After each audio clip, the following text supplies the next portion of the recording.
Kitbashing by FarmWitch4275.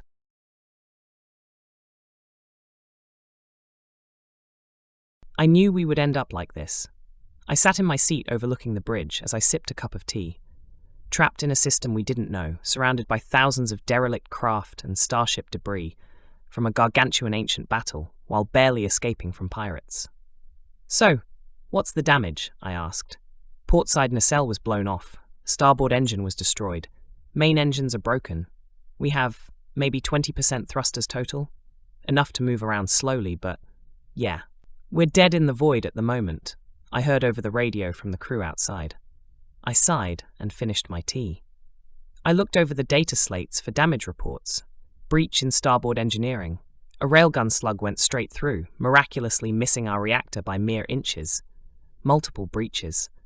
Thankfully, the pirates weren't much for surprise attacks, and we lost no crew.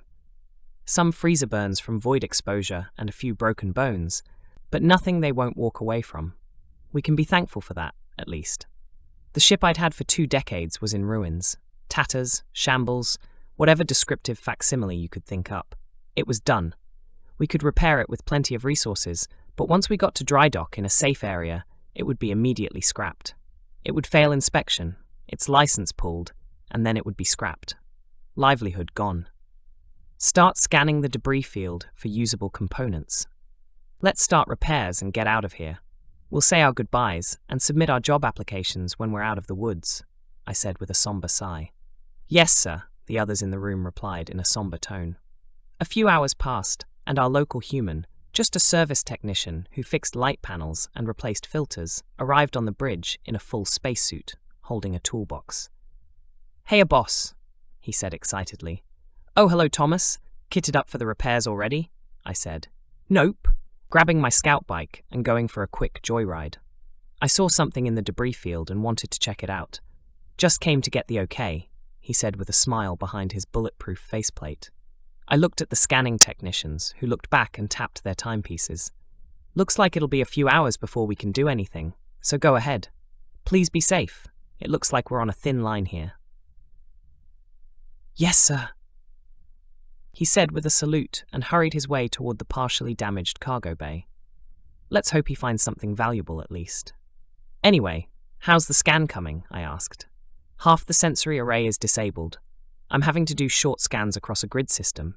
The good news is there's a derelict engine pod that's compatible with our systems. That should help. Also, a number of curiosities, she said, waving her tentacular appendages as she spoke. Curiosities? I asked. Approaching to see the scans. Yes, the majority, maybe 90%, of the derelicts are hundreds of years ancient, and all appear to be of human manufacture. We may have found one of the ancient Terran's old mothball yards, she said with excitement as she ran through some scans. Well, that's fun, I guess. Is that a dreadnought? I said, pointing at a rather large lump of scanned metal on the other side of the star system. Looks like 5 of them, actually. If we ever come back here, we can sell the coordinates of this place to the triumvirate for a fortune, she said with a happy giggle. True enough, means nothing if we can't find our actual coordinates. They call them blind emergency jumps for a reason.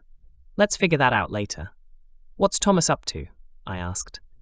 Looks like he's heading to one of the larger derelict ships. What the humans called a battle carrier. Battle cruiser with large interior space for smaller craft, she replied. Ingenious humans, the first ones to ever field ships whose entire armament consisted of fighter and bomber craft. No wonder the Rathani lost the First Contact War, I said with a chuckle, and returned to my seat to try to find a solution.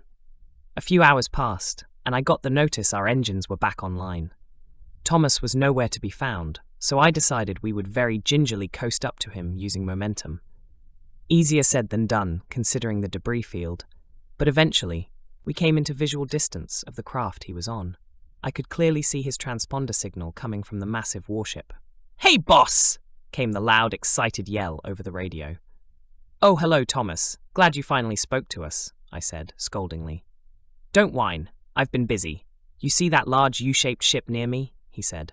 Yes, I do. What are you even up to? I asked. Don't worry about it. While salvaging some spare parts, I found something better. But that ship next to me is something called a fleet tender. It's a mobile dry dock, and as far as I can tell, it's still intact. You can use that to finish repairs. I'm almost done, he yelled back, then went silent again. Any idea what that ship is he's working on? It looks buggered, I said. Archives don't have much, all except a name and class identification, plus basics. It's called the Absolution Incarnate and, whoa, scary designation, Star Destroyer class ship.